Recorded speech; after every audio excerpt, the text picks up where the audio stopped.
Meg, being welcome back. Welcome back. I'm glad to see you all out here showing up for these storytellers. Last week we had a feast here, right here in this spot, uh, uh, asking for permission to tell these winter stories from Nanabozho. And so my sister was telling me that she had to go pick up her son here later on in the afternoon, and boy, that northwest wind was just cold and hitting her vehicle. She said, so he must have woken up. So how many of you here actually have heard of Nanabozho? Okay, there's some. A lot of people haven't. So it's kind of a different name, you know, when I tell these stories like in the schools and stuff, you know, the kids laugh. Nanabozho, Nanabozho. And Nanabozho is quite a colorful figure. And it's got a long, long history with us, our people. And he is considered actually kind of like the grandfather of the Anishinaabe people. He's considered the grandfather. And so they say everything of Nanabozho, we're related to him, going back way far. And so when people would greet each other, Boozhoo, Boozhoo, actually that means hello or hi or to welcome. But long time ago, they would say, Way Nanabozho, Way Nanabozho. And what that means is, have you seen Nanabozho? They're still looking for Nanabozho to come back. You know, are you Nanabozho? Have you seen him? Way Nanabozho. And so, but Nanabozho was, he was made immortal. A completely immortal being. But he wasn't always such. He was half spirit from his father, and he was mortal from his mother. Okay? And he lived, some say, close to or well over 1,000 years old. And he was one of the giant people that lived on the land long time ago. And one of the stories that I'm going to tell here this winter, not tonight, this man, he's looking for a way into the spiritual realm, into that other world that we seldom have any contact with, or in our lifetime, we can't, there's that other realm, that spiritual realm. And he needs to get in there and retrieve his daughter. But some old elder tells him about this giant that lives way up in the northwest. And he finally finds him in a great forest of cedar, but he's a giant and he's sleeping. So much so he's been sleeping that moss grown over his hair, his long white gray hair over his shoulders, and he's sitting on this great cedar log, and he's just sitting there forever. He's in this deep slumber. So when we had our feast, we had to waken him up easy, like, you know. But so when he was there's a few other stories that validate that he was a giant. So in those days, there was giants on the land. And yeah. Now Nanabozho had a family. He had a family. And I want to talk a little bit about that tonight, about his family. Okay, and he had brothers. So Nanabozho was the youngest of the brothers, and there was 4 others. as I go through them. I'll have to check my hand to see if that's correct. So they all had the same father, same mother. Okay. Now, the oldest one was called Mudjikewis. In fact, amongst the Anishinaabe, a lot of times you hear the father calling their oldest son Mudjikewis. He's my oldest. Emulates the father. And Mudjikewis was total like a man would be, or might posterior to be, you know, super masculine. He liked to protect his people. He was a guardian. He didn't live amongst the people hardly at all, but he would roam around in the outlying territory and looking for any enemy that might want to come in and harm the people. Very masculine, very strong, very warlike. And that's how he was, quick to anger.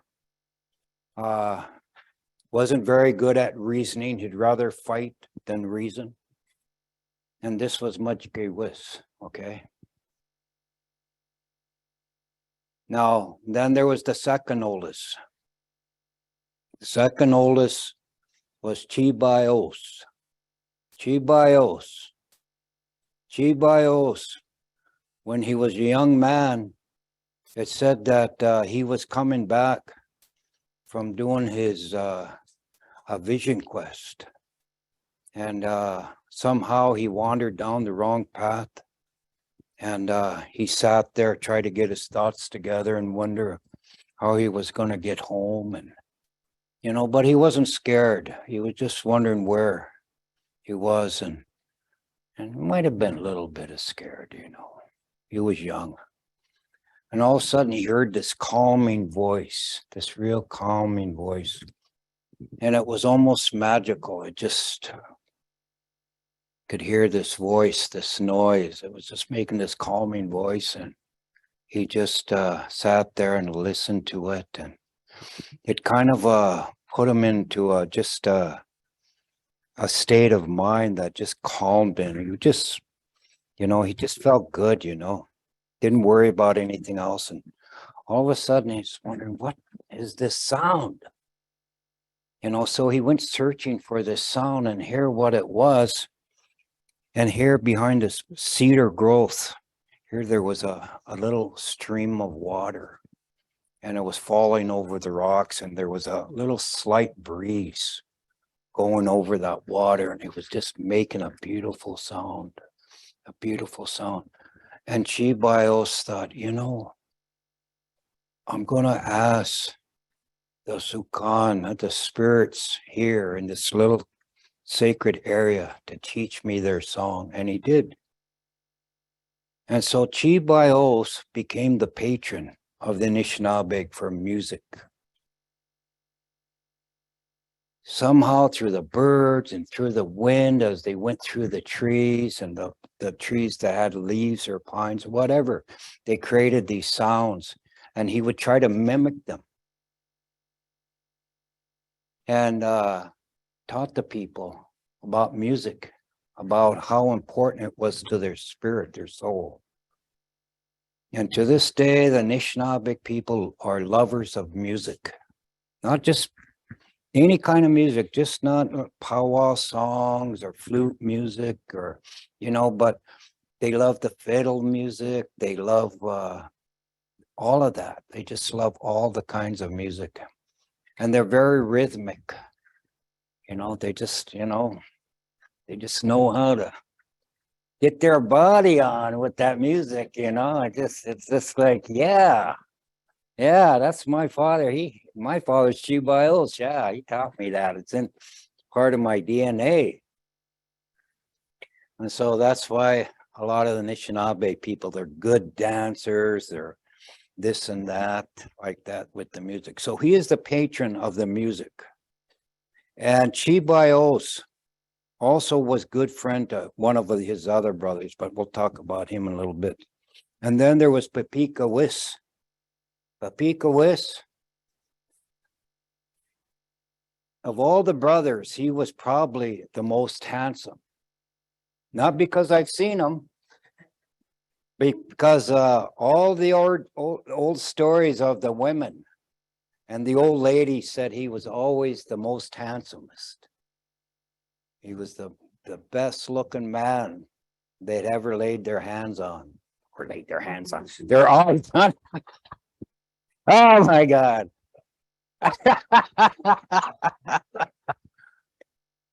Oh, I just said that. Their eyes on. And they all kind of fell in love with him because he had such a suave way about him. You know, he was kind of cunning and he wasn't afraid to talk to the women and the girls and just be nice to them and compliment them. And it's things that they really wanted to hear, you know, and they all loved him so much so they would sew these beautiful clothes for him. And every time before he would leave their village, he said, Papikawis, I'm working on a pair of moccasins for you. They're going to be beautiful. And so he'd go to village and village like that, and he would just kind of pick up, you know. But the thing he was known for was his dancing. His dancing. Boy, he could dance, you know, and his actions and stuff, it just kind of enticed the women and the girls, you know, how he moved it is, you know, that just, it was just something about it that they were just drawn to him. Okay. So, you know, we're talking about a man that was very romantic in nature and dancing and stuff. So he taught the people how to dance, a form of expression.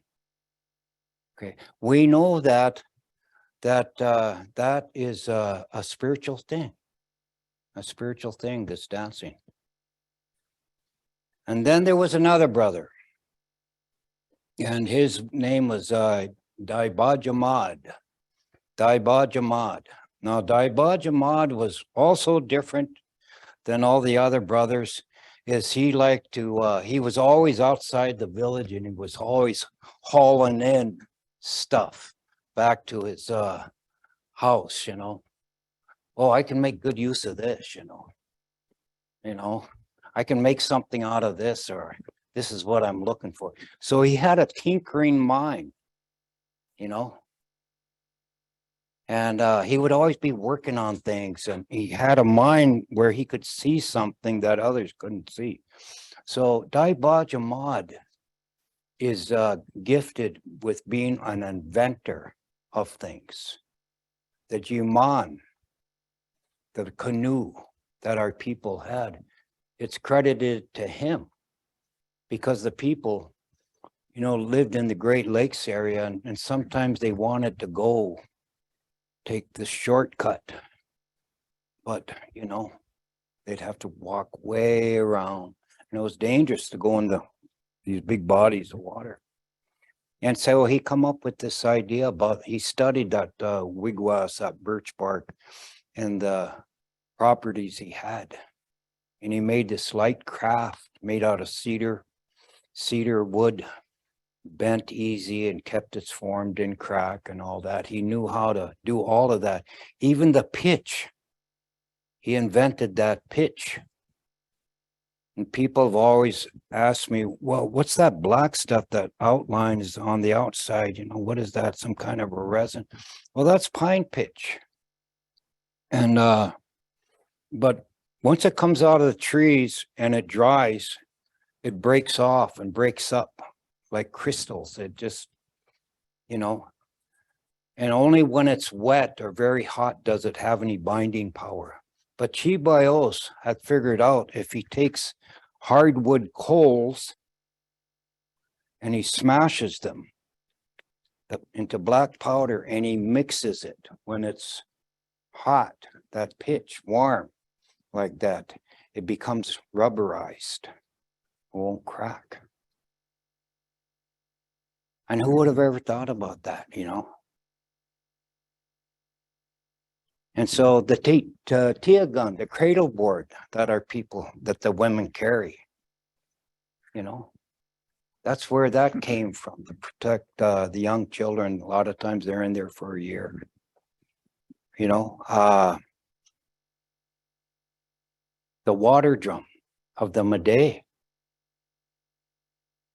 putting water in a piece of wood like that, stretching a hide over it, but not filling it to the top, but hitting it. And the volume dictates the sound it makes, from a high pitch to a low pitch.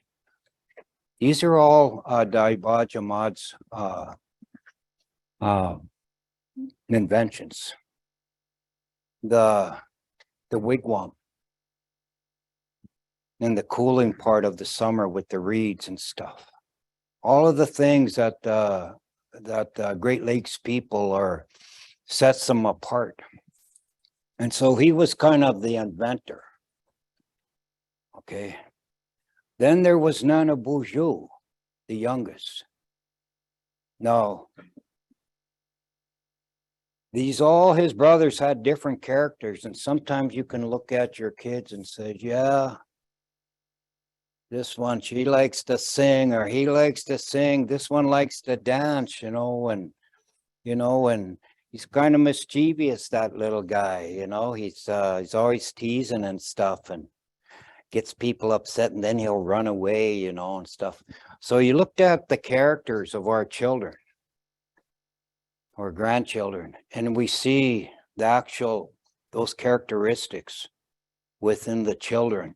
Because a lot of times we don't actually turn out to be like our parents, maybe an uncle or an aunt. We look like, or we follow their characteristics. It's like that through the DNA.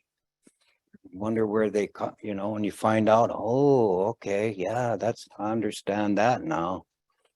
Yeah, so each one of my boys is different. Each one of my girls is different.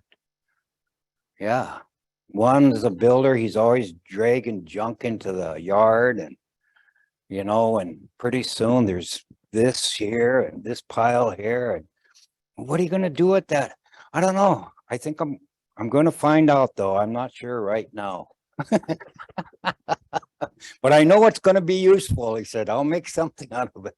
My one son, so yeah. So every once in a while, we have to load up the trailer and he'll start all over again. So Nanabozho was the most loved of all the brothers, but the least understood. Okay.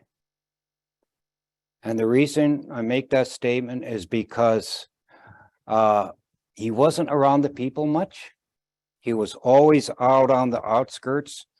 But he was always looking after the needs, and he was going and asking people if they needed any kind of help. Nanabozho was a person of great gifts, and many of the gifts that the Anishinaabe have inherited come from him. Okay. So the father of these 5 brothers was a spiritual being. And he was one of them from the creation of time, these thunder beings. And his name was Ipinga Shamuk. Ipinga Shamuk was the chief of the thunders, but also he was called the West Wind. He was called the West Wind. Okay, that west wind that comes. It's the most powerful of, the other 3 winds. It's that west wind that just, people kind of take cover, and they a lot of times don't have anything good to say about the west wind, especially when it blows this time of the year. And when Nanabozho was immortalized, he was immortalized having a seat in the northwest by his father, and gave it down the north wind. Okay. So Nanabozho's mother was called Winoa, Winoa. It took me a while to figure out what that name actually meant, but it actually means the fat of the animal, the fat of something. And people back then, they were lean people. They weren't heavy. You know, fat was a very valuable commodity to the people. And so it was looked on with value, having extreme value. And that's why it's so important. The bear was a very important animal because it had a lot of fat on its body and all of that. So she's like the tenderest part, the best part of the meat. Okay. Not to say that they were equating a woman with being just a piece of meat, but stating that she had esteem, she had value of an important value. Okay. Nanabozho hardly knew his older brothers. Once in a while, they would come by. The father wasn't there. He didn't really know his father. He got along best with Dai-Ba-Jamaad because Dai-Ba-Jamaad stayed close to the village. He never went out too far. He wasn't too much of a seeker, but he was a thinker. And so, and he was a great creator. So the dancing and the singing, that's so important to the Anishinaabe and their country, the Great Lakes, all the different kinds of woods, they understood. So he was raised by Nokomis, his grandmother, and Nokomis is said to be the first woman. Okay, the first woman. She has different names. People called her different names. The Earth Mother, the guardian of all living things, the keeper of all living things, the keeper of the great waters, the bosom of the people. She had all these different names. And some say that she was actually Sky Woman who came down to the earth, and she became, in time, having become mortal and herself lived a long time. She was, that her daughter Winona was the mother of these beings. Now all the four brothers were totally spiritual beings, although they can transform into a physical human being and come to look like that. And so, but Winona was pure mortal. And it said that Winona was, her beauty was beyond anything amongst the people. Of all the women, she just had a very graceful way about her of doing things. She contemplated every move, and her heart and her spirit was pure in every way. Now, Nokomis told her daughter at some point in time that when you venture outside, wherever you go and whatever you're going to do, whatever you do, don't sit and face the west. Okay? And, well, you know, like any human being, they don't always listen, you know, or give it put a lot of value on it. And she found herself one day, it was beautiful out, the air was warm, and it could have been springtime or early summer, but everything was just in bloom and it was beautiful out. A lot of fragrance from the flowers. And she went outside and she was sunning herself, sitting actually in the grass, touching the grass like that, just feeling that life, you know.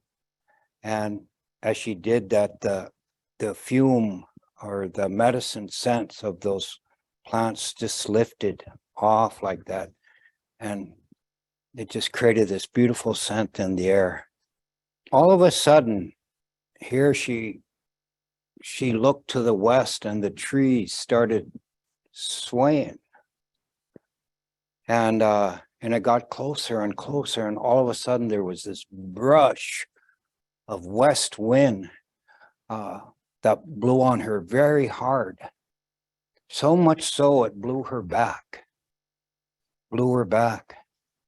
And she called out to her mother, and she was getting up like that, and Nokomis helped her in there and inside, and in a little while she was not feeling well. She was feeling sick. And she says, I need to lay down. And here all of a sudden, here there was a drip of blood came from her. And here there was a piece of birch bark right there, and that drip of blood landed on that birch bark. And so Nokomis moved her over and put her to bed like that, laid her down.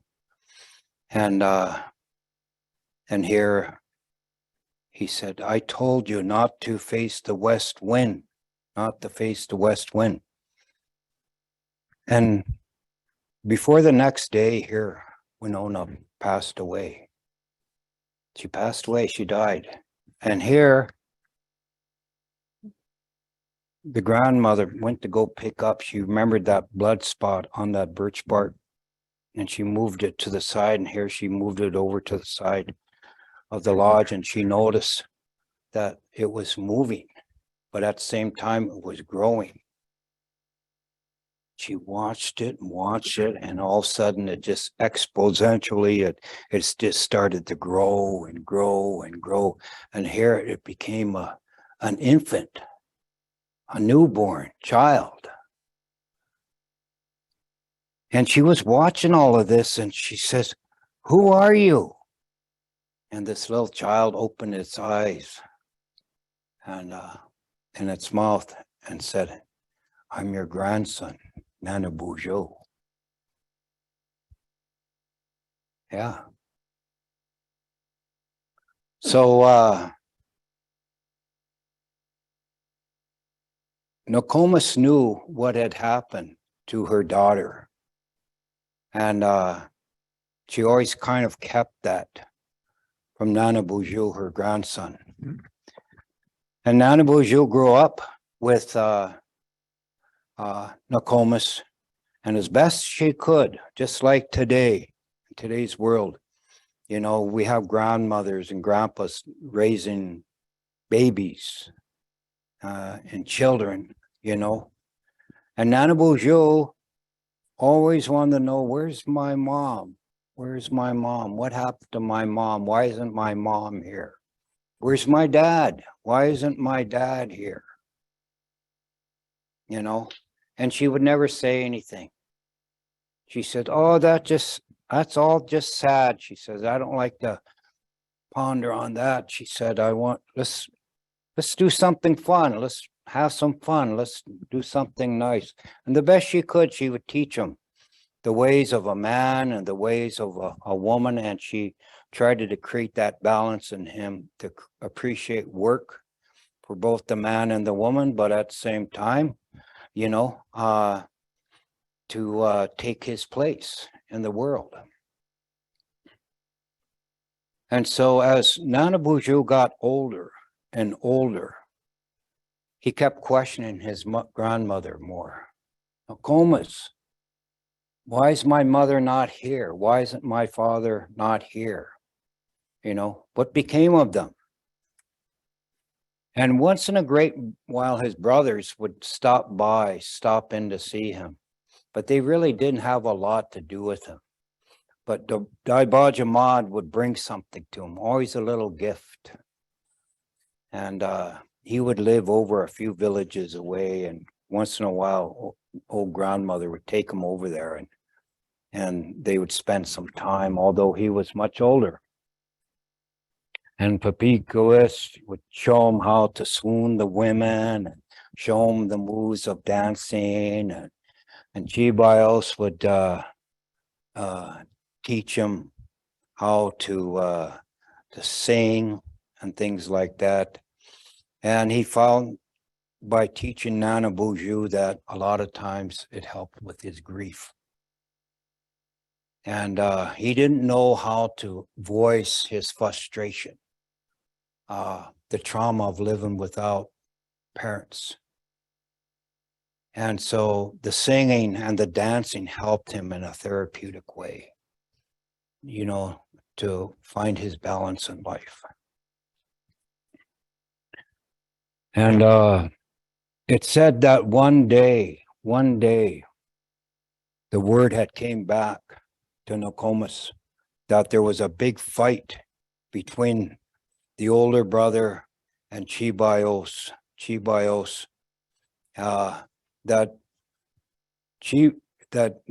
because Chibios and Papikawis a lot of times taught the people how to dance and how to sing and put on their best clothes to, whenever they were doing something for the people, they had to, you know, give a good example, how to present themselves.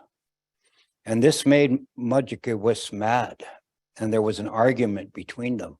And it said that Mudjikewis struck down Chibios, the maker of music. And from that time on, Mudjikewis stayed out in the deep forest, continuing to roam around, but never came upon the people. And they noticed that all his weapons had the symbol of war and anger on his weapons, and that being the thunderbird. So a lot of times the Anishinaabe people, the men, when they when they encountered the other tribes from way after that, if there was war, they would make those symbols on their pomag and their war clubs, and put them on their canoes, make those symbols. As Mudjikewis, they would copy that and called upon Mudjikewis to help them in the fight. Chibios eventually was made guardian of the underworld. It says that when a person's spirit goes away, when his physical being expires, the spirit for a time being has to go into the underworld, especially if they don't learn the balance in life of how to be happy, how to serve the people, how to have a kind heart. They have to stay in that underworld, and then they're transformed into another type of being, and they come back reborn into the world. This is where the Anishinaabe beliefs come from, of reincarnation. And so the Creator gives the soul a second chance to dwell in another being, to learn that. So some people, they go through life very confused, very angry, and they miss opportunities that are presented before them. And they lose sight of their main purpose. And a lot of times, the goal of the Creator is for us to have equal standing with all of creation, and that we're to be connected deeply like a root system, all tied together like one great song, one great dance. So he was made guardian of the underworld, at which time he would help leading that lost spirit until it could find itself back. So that's why sometimes people stay here. And so Chi Bios gave those words for the different types of dead people when they die or part or make the journey. We have different words for that. Like Bujkani. Bujkani is a word that means a person had died violently, but wasn't supposed to die, but involved with something that caused his death and therefore became an angry spirit. And that's where that boogeyman, the English heard that. They heard the boogeyman. And so things happen a lot of times in homes. And then there's the Jibayawak Wenini, the spirits that actually have no weight. And so when they depart out of the body, they feather as a wind is blowing them up, and they follow the course of that wind. And, some say a light the soul is led to. Yeah. So that's what happened to Chi Bios. Now, let's get back to Nanabozho. So Nanabozho, he would question Papikawis and Daibajamata about because grandma wouldn't tell him about his mother and father. And he says, I can't, he said, my brother, I can't tell you, he said. That's something for your grandmother to tell you. I can't tell you, he said. She has to tell you. Well, one day he was so upset about this, as being a child almost without purpose, without any kind of abilities, supernatural abilities like his brothers had. And he was still very young, perhaps as young as this young lady here, 12, 13, 10, something like that, and so he came storming into the lodge, the wigwam, and he demanded what that Nokomis. Oh, she says, I can't keep doing this. She says, I'm old. She said, I'm really old. She said, and I'm tired all the time. And she said, there's gonna come a day when I'm going to have to leave here. And you're going to be all alone. You have your brothers, but he said, he said, they're not around a lot of times. Well, he said, help me, Nokomis. Tell me what happened. And she sat down there for a while and she was quiet for a long time. Okay, she said, but you have to remain calm. And you have to draw on your patience and remind yourself to be calm. And she told him about Ipinga Shumuk's love for Winona, and that it was based on appearance. And because of that appearance can be deceptual. It can deceive you. Okay? And anything could have happened. Fog, a mist, or the heat. They make these, it affects the air and the vision of man. And it could have been a lot of things. But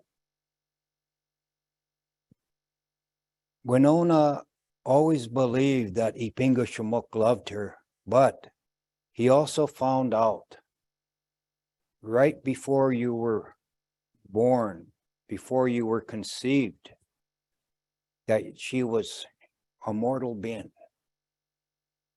just a regular human being. And he, because of his pride and his ego, and we're talking about a man's pride and a man's ego, sometimes is the worst of all things, especially if he feels deceived. Because of that, in his anger, he killed your mom. Was he sorry? Nanabozho said. I don't know, she said. I don't know. I hope he was, but I don't think so, she said. Not Ipinga Shumuk. He's got 5 of you, 4 of you. I think 5, I said. But she said, and you're the only one. He said, that's like your mother, because you're very much a human being, but you have a spirit of Ipingishamuk in you. You just haven't discovered that yet, found that out yet.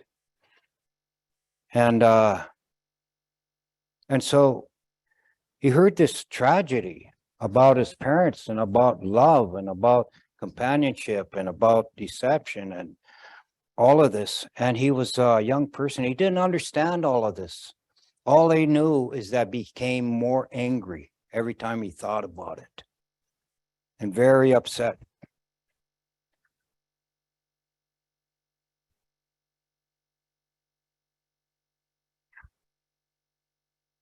Well, Nokomis, the days went by, the moons went by, time was starting to go by, and Nanabozho became very sullen. He hardly would eat, he wouldn't interact, he lost his happiness, he lost his peace, and he just sat there and kind of brooded, just kind of in this state of mind of kind of anger, but also feeling self-pity, feeling sorry for himself. And that's what fed his anger. You know, the more he thought about it, he realized, my father did this to me. He purposely did this to me. I need to talk to him. But he also knew I have to have revenge. I have this anger against my father. I got to deal with it. I'm going to deal with it when I see him. And so one day he asked Nokomis, Nokomis, I know you're old, but could you make me a couple pairs of moccasins? So, why? She said, your moccasins are good, but yeah, she said, I'm going on a journey. I need to go on a journey to clear my mind. I need to get well. She said, my spirit doesn't sit well within me. My heart, it's heavy. I need to do something. Well, she thought, well, that's sensible for him to say that. So she sewed up a couple pairs of moccasins, and a few days later she gave him. Here he hugged his grandma. She said, I don't know how long you're going to be gone, but I might not be here when you get back. She said, remember, I always love you. Your mother always loves you. And the people love you. Try to be a good person, she said. You're always encouraging them in a positive way. So he set off. And here, when he left, he was going south, but in no time at all before the day was over. Here he turned and traveled to the west to go find his father.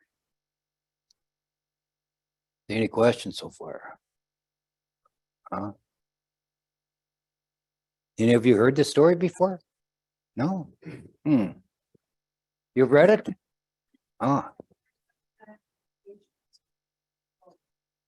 Well, yeah, maybe yes and no, but I don't know if it ends up in a creation, part of the creation, but it's one of the first stories. But the reason I'm telling this part, not just to honor Nanabozho and his family, the essential figures that are always going to be part of the theme of these Aadizookaan, the storytelling, but it kind of sets a place for this Nanabozho guy. Okay. So he's pretty young. He's still pretty young. But, you know, he got this thought in his mind and nothing was going to change his mind. It was, he was going to do what he had to do. Nobody could say anything. He was going to get some answers. Okay. So he journeyed west. From some of the story is that he meets different kind of creatures he had never met before, like Pichiki, Mukade Pichiki, the great buffalo. He meets the nation of the buffalo people, and all of the others as he journeys west. A lot of the animals weren't spread out equally upon this land here by then. They hadn't been.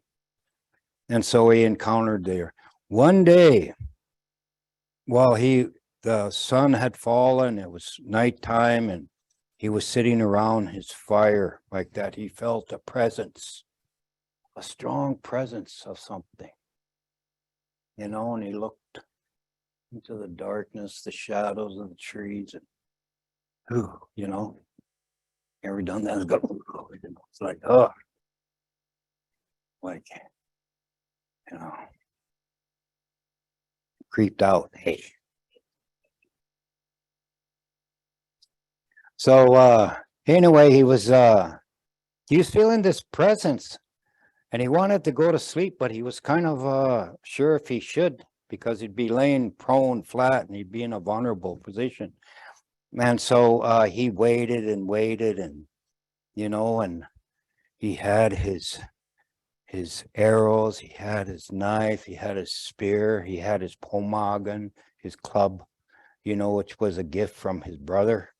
And he had those things, these weapons, and he brought him close, and here, as he was bringing him close like that, making him close to himself, and here, when he looked up here, there was sitting right across the fire. Here was this being,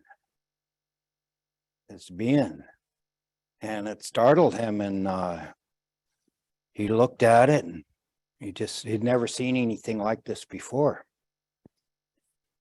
And he asked him, "Who are you?" He says, "I'm Paganiwa,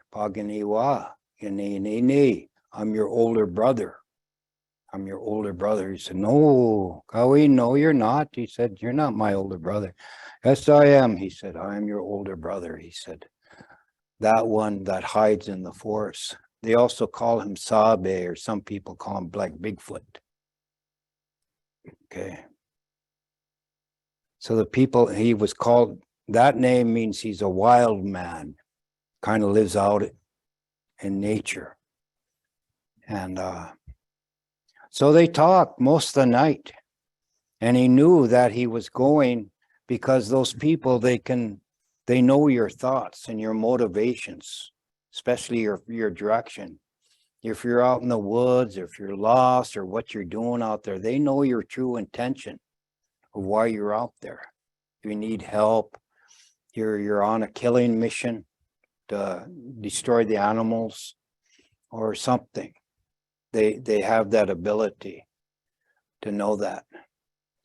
So he said, if you're going to meet your father, you need to protect yourself, because your father is a great, powerful being, spirit, and no mortal man could ever stand up to him. It would be certain death. "Well, tell me what I must do," he said. And he told him of the long, dark secret of how about Ishkode, Asen, the fire stones, the stones that make fire. And we know that today as like flint. The old people, they didn't always have fire. And in those days, they didn't have fire yet. They didn't have the knowledge to make fire yet. And that will be another story when Nanabozho captures the fire. He leaves to go capture the fire from the firekeeper. So he told him how to make these points for his arrows, and take that bone tip off that for that spear, and put a stone flint, napped it and stuff. His knife, same way, was made out of bone, And so they replaced it with this very sharp and hard flint. And now he said, you have to be agile. He said, you have to be fast. He said, and you have to be able to duck and bob and weave. He said, because your father and when he throws those lightning bolts, he said, they're very fast and they can harm you. Because he's the chief of the thunder beings, you know, he has a whole army of thunder beings.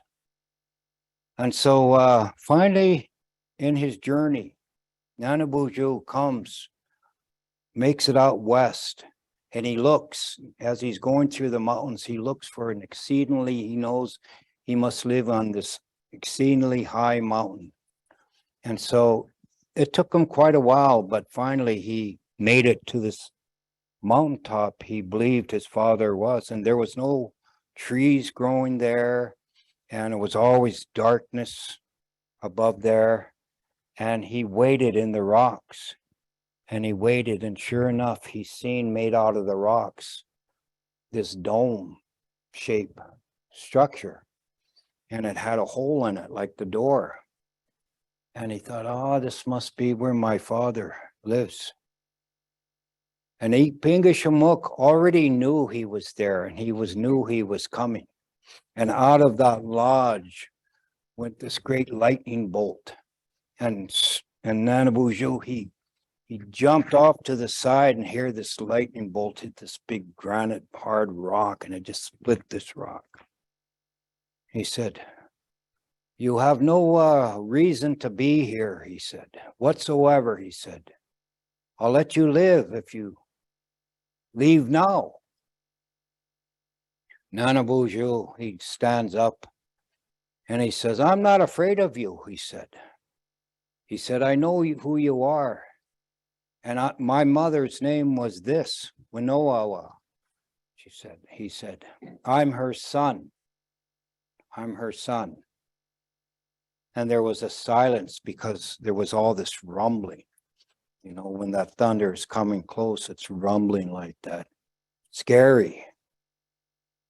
And all of a sudden, several other lightning bolts came out. And here on Nanabozho, he was just jumping from this rock to this rock.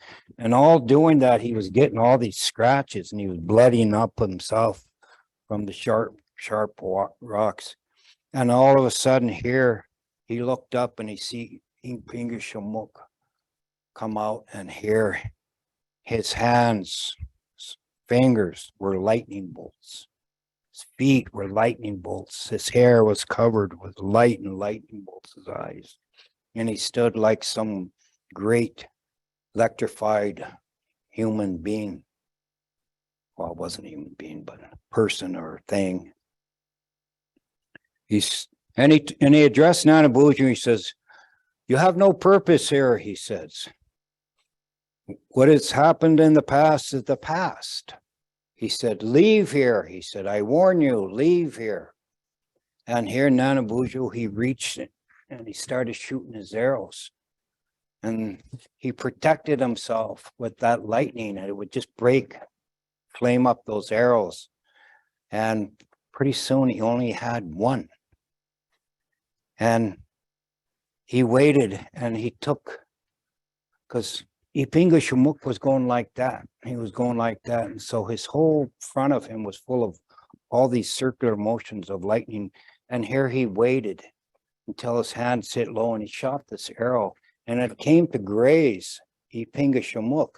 And he reached over there, and this light poured out of his body, out of his being, and he grabbed it, and he could see that it had a physical impact on him. It wasn't blood, but it hurt him. And so he took his spear and he threw it at him, and here it pierced part of his side like that. And he grabbed his side like that. And then he took up his pomagan, his war club, and he went running after him, whooping, and the war cry, and went to strike his father. And here they wrestled like that. For a long time, they wrestled, one trying to outdo the other. And finally, Ipinga Shumuk says, stop, stop, he said. He said, my son, he said, my son, he said, you have proven to me that you're more than your mother, he said, but you're also like me. He said, I cannot say, he said, any more that I loved your mother, he said, very deeply. And he said that anger is something that I have fought all my life. That rage that I was built with, that's in me. And I don't know nothing else except that love. And when I took your mother's life, he said, I was sorry, he said, I was sorry. And it said that from that time on, they held each other, they embraced each other, and there was resolution that came out of that conflict. Just like the age-old struggle a father and son has, they struggle with. Father wanting the acceptance of their father, a son wanting acceptance of the father, and vice versa. The child wanting acceptance of the parent, mother, or father. They do things to try to gain that acceptance, that love, anything, to feel whole and equal. So they spent some time together, and before Nanabozho's parting, Ipinga Shumuk went back into his lodge and he brought out this bundle.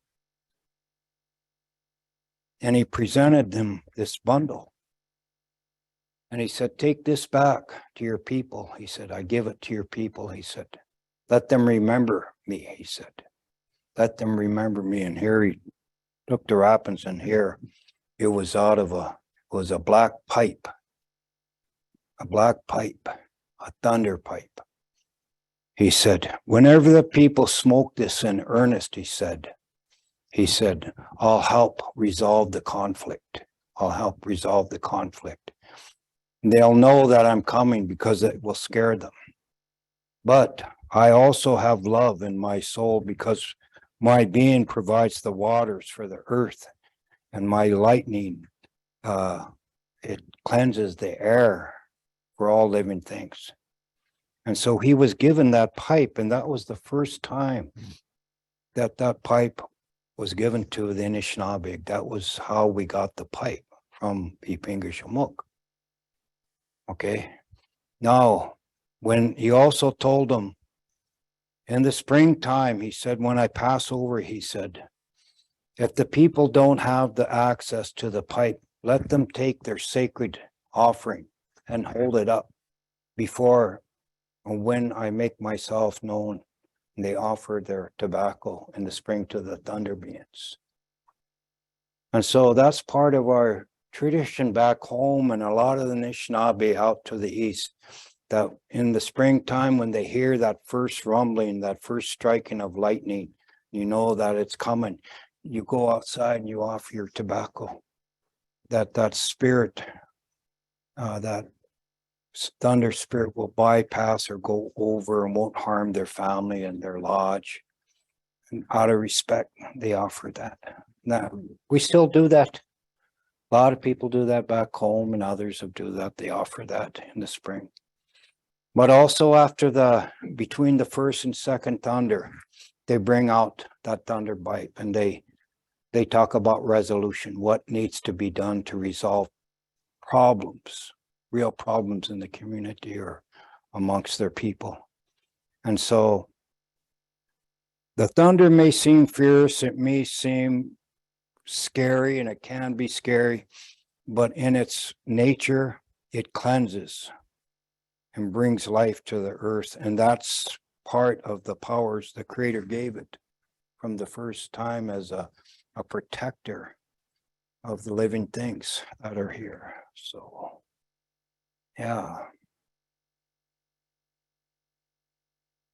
All got for a story tonight.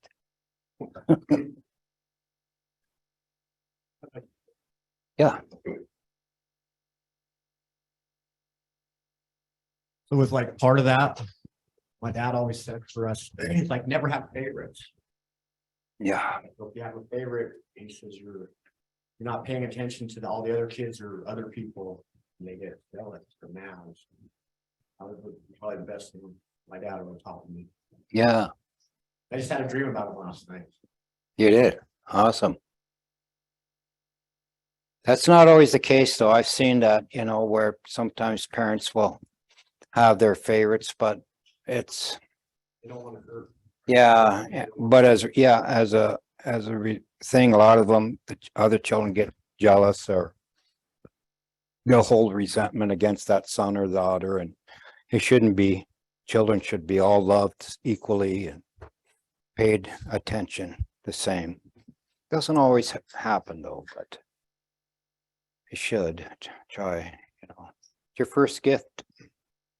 A lot of the children, the first ones were taken away, so they Yeah. wouldn't favor it. Yeah. I don't think they had big families way back then. Well, maybe in the 1900s, they started having big families when they had the capabilities of doing gardening and hunting. But I think long time ago, because the people were on the move, and it was kind of a dangerous life. I think they didn't have big families.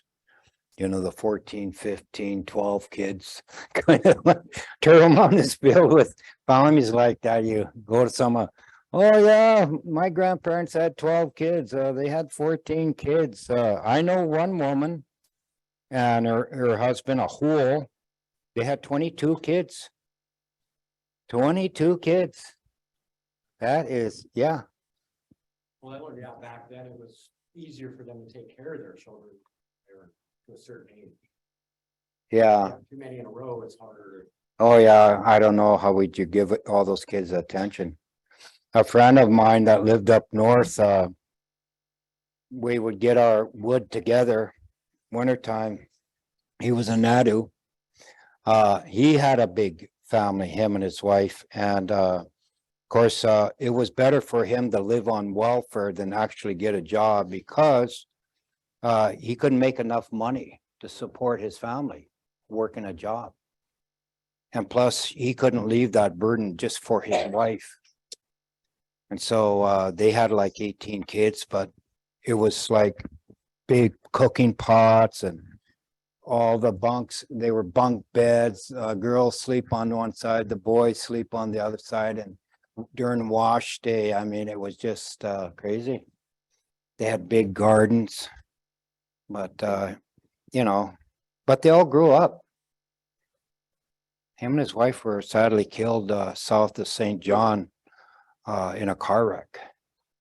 But there was enough older ones that took care of the other younger ones. But that was real sad. I went to his funeral. Yeah, he was a good person. He loved his kids, all of them. Always picking them up and hugging and kissing them. And very emotional guy. Always told his kids he loved them. Yeah. So, yeah. Oh, yeah. Any questions about Nanabozho? So in some of we won't always be talking about Nanabozho or those kind of stories, but he does have a lot of stories about when he was young. When he came back, he was still relatively young, but because he didn't have a home, he wandered around in the woods a lot. And his only companions were the birds and the animals that lived in the forest. And it was during that time period that he was actually growing and he was discovering his own abilities. That he had several abilities. When he said something, either sternly or direct, that he had the capability to change that object, whether it be an animal or a plant or anything. And so we have stories about Nanabozho, how the red willow came to be as opposed to the white willow. A lot of the coloring of the birds, the facial things of how they look, and because of his contact with them. And a lot of them are very humorous. And so kind of in his learning through trial and error and through the animals, you know, he became wiser. So I'll tell you a little quick story. So Nanabozho was watching these two or three Anishinaabes, and they were watching him, and here they didn't know he was standing there, and they were talking about him, you know. You know, who likes to be talked about behind your back, you know, especially if it isn't a positive way. So he heard these guys and they were making fun of him, you know, because he had a crazy character, and so he after a little bit he goes up there and stands there. Oh, Nanabozho, we didn't see you. How you been? He says. And so those other guys, they hurried up, other couple guys, they hurried up and left, and this other guy there who was talking about him, he says, yeah, so you're pretty smart. I hear you're pretty smart and think you're really smart. He says, well, he said, I don't know. Sometimes I may think that, he said, works out for me. Sometimes it don't, he said. Gee, he said, I'd sure like to be smart like you, he said. Teach me how to be smart. You want to be smart? Okay, come with me. And here it was wintertime, so they went off the path, and here they were following this kind of path in the snow. And he said, what are we doing? He says, I'm looking for some smart berries. Really? He said, yeah. He said, look, there they are right there. He said, go ahead, eat those and you'll know you're smart. So he goes over there and he picks them up. And he said, those are rabbit turds, he said. There you are, you're smart already, he said. You're already getting smart. Oh, God. Oh. Yeah. You heard that one? You know, if you guys, if other people, when they come, if you guys have stories or some kind of stories, I'd like to hear them, you know. So we got all winter. Yeah. Do you have any stories, Tony? Really? You must have a lot of stories. And Mary must have stories. Richard must have stories. We all have a story to tell. So, yeah. So anyway, the whole purpose of storytelling is just not to educate the young, but it's also to bring together the community, that we all find commonality in a story. We can look at the different characters in a story, and some we can see ourselves or we can see others in it. And you know, we all feel things as part of that, you know. So and then of course Nanabozho, he taught us how to, and Chibios or Papikuas taught us also how to laugh and have fun, and you know, laugh at our craziness or the mistakes we make, you know. Sometimes it's just, that's how we learn. So yeah. I have a little story. You mentioned the boogeyman. Oh yeah. There was a boogeyman, I still live up on Mount Royal. Really? When it was time to go to bed, he'd scare us into the house. My dad was like, oh, the boogeyman sent you in here. And he would be inside readings. So yeah, I might be able to feel that. But he was a big, tall, like probably 10, 15 foot, just like a black outline, you know. But it was only at dark, he'd come up and it'd be like, as soon as we saw him, we knew it was time to go. Well, you know, last Saturday I heard at Soup and Story, Calvin Gahn, his Soup and Story he has at the Alliance for Youth. There was this old lady there. She worked for Indian Ed for many years, but she told towards the end of her story, she told an interesting thing, and I never heard that before. Of course, I don't know a lot about the early days of this area, but apparently when Paris Gibson wanted to make a city here, because he saw this as a very favorable spot to have a settlement because of the falls here. could generate a lot of electricity and progress. And so I guess, you know, he realized, he knew that the Blackfeet pretty much owned this country here, that was part of their inheritance. And so he talked to him about that, and he says, no, you can't. He said, our people have lived down in this valley for a long time, he said, and the whole ridges and down below are filled with graves of people who've died. You know, they're here. And but she said he went ahead and built the city anyway. And they had a lot of bad luck at first because of that. And especially when they were developing the streets or excavating, they would come across a lot of bones and, you know, and of course, when they discovered things, a lot of the workers who were building, they would take whatever was in the graves. Sometimes if they thought they had any kind of value, you know, that's kind of I know that happened. But she said, and then at that time, the Little Shell people in their early beginnings, when they were first over here, they lived here. And then also they were moved over towards the Sun River as the city progressed. They were moved over this way. And eventually they wanted that part too, so they moved them up to Hill 57 because it got its name there because there was that manufacturing guy, Heinz, I think. He had a business here. Yeah, he put a big 57 sign. That's how it became Hill 57. Yeah, they're 40 by 80 feet wooden. Sign. Yeah. It was his land. And that's what and Hill used to be named after him first. Oh, yeah. Hill, I can't remember what or the hill was, his first name, like Jim's Hill or something like that. oh, Yeah, because the city didn't want us even there, yeah. but he said, no, it's his land, we need to stay.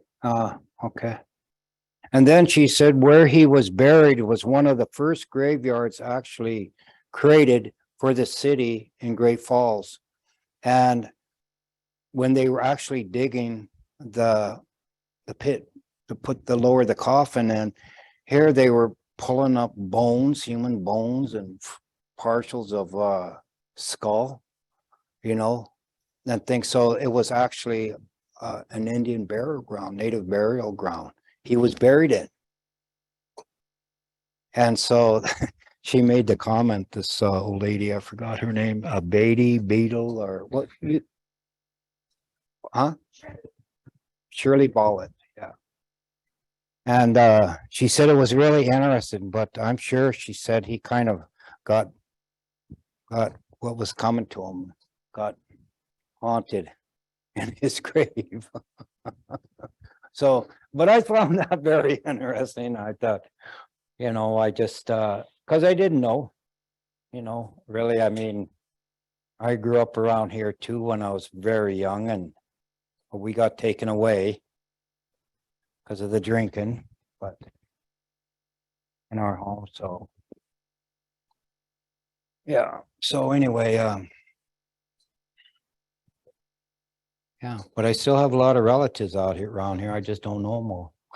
My aunt married Lafromboise. Oh, really? But I'd like to add something for us being out here. When I did archaeology for long time, I actually would find the woodland occupation here on the plains, and it goes back like 7,000 years. The what? The woodland occupation of the plains. I've worked on sites where we dated it over 7,000 years. Oh, really? Wow. So my boss is working on a book. It's called Powers Yonki, where the Plains Indians and the woodland got together and formed their own like point making way Mm, from the both of the technology. It's called Powers Yonki. mm, He was writing a book about it when I was Hmm. probably about 25. yeah. So it's like there's a lot of stuff out there that proves that we were out here. Lewis and Clark, they found a Ojibwe camp half-mile from where the Sun River comes into the Missouri when they came up here. Well, we'll talk about some of that here this spring when we talk about the Nepeawat. The Nepeawat is a Cree word that means a confederacy, more specifically an iron confederacy.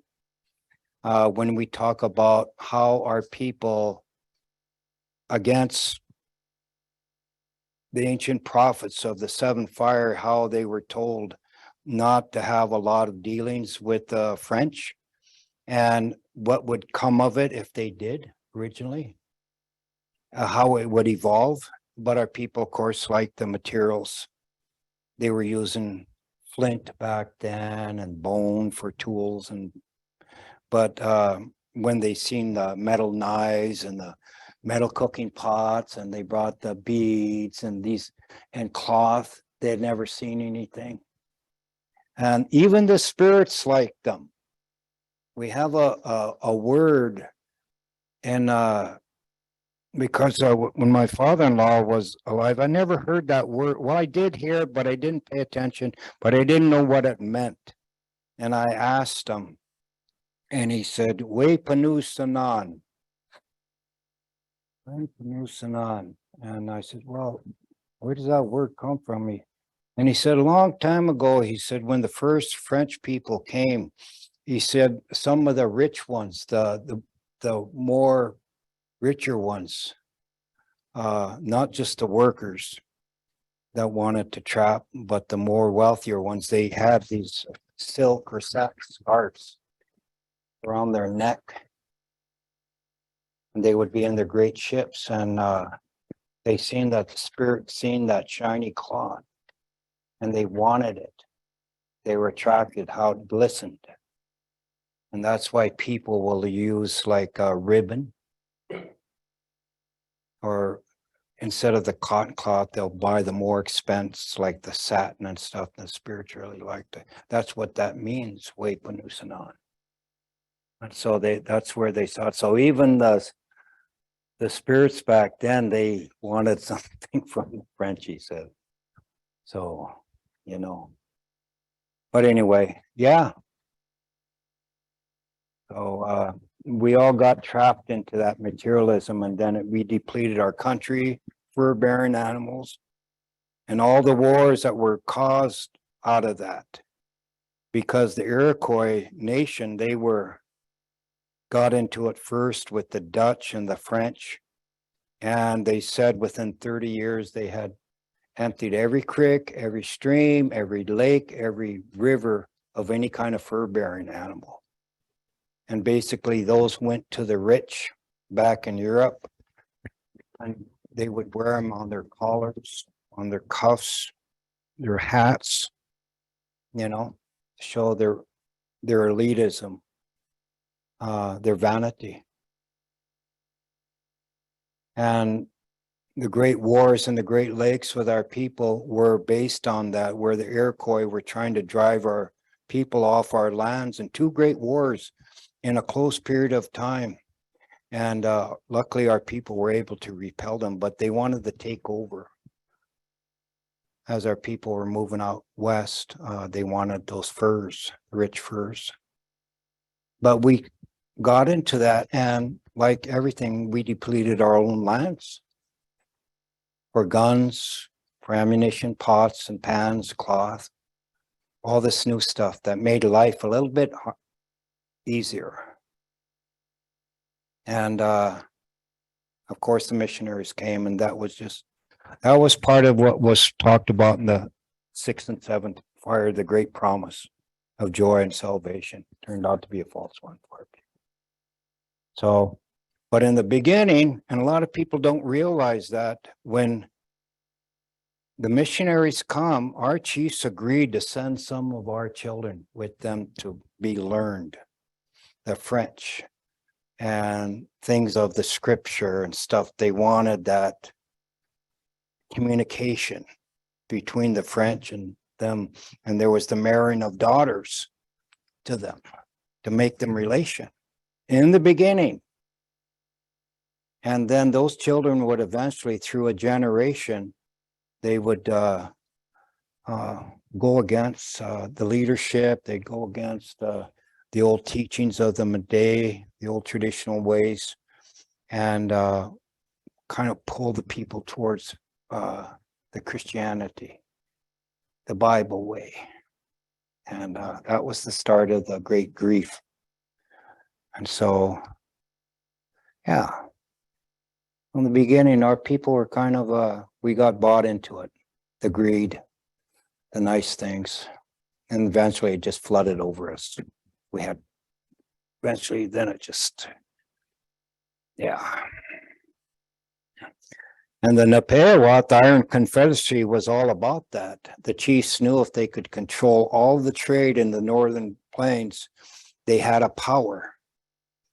And by then we had got the Bajigan, the guns, control of the guns, and we had horses. And in fact, there's several stories of the Napeawat where the Iron Confederacy, where the Chippewa, the Assiniboine, the Cree, and the Métis actually came across the plains and actually trumped the powerful Blackfeet Confederacy several times. When they sent out all these warriors, they trumped them, they defeated them. Yeah, several times. And so they were scared. I mean, our people ruled from the Great Lakes all the way to the Eastern Rocky Mountains front, and the Blackfeet were farther up north, pushed farther up north. And yeah, it wasn't until around 1890 that it all came down. So the government's Canadian, American side, just, yeah, we lost all that military and commercial power. So, but our people controlled it through intermarriage. So if the chief would marry off one of his daughters to the trader or Hudson Bay or American fur trade, they were British, then they controlled that trade.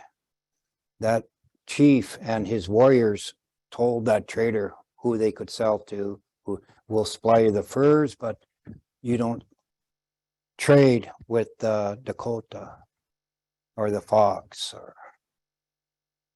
or the Blackfeet or the other tribes. And so they controlled all that. And we'll have a talk about that, how that came about. And that all had a credible reason for the Little Shell coming over here. It wasn't just the 1892 10-cent treaty walkout, but it was an extension of the Napeawat. That was part of it. So, yeah.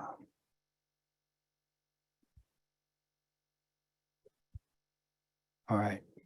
Well, I suppose enough time. So you can have an evening, some late evening. Oh, you must be tough. Where's your dress? Aren't you cold? Mm. That's good. When I see the first buffalo running across there this winter, I'll say, we need that girl to go chase it down. Well, thank you for coming. So we'll have one every Tuesday.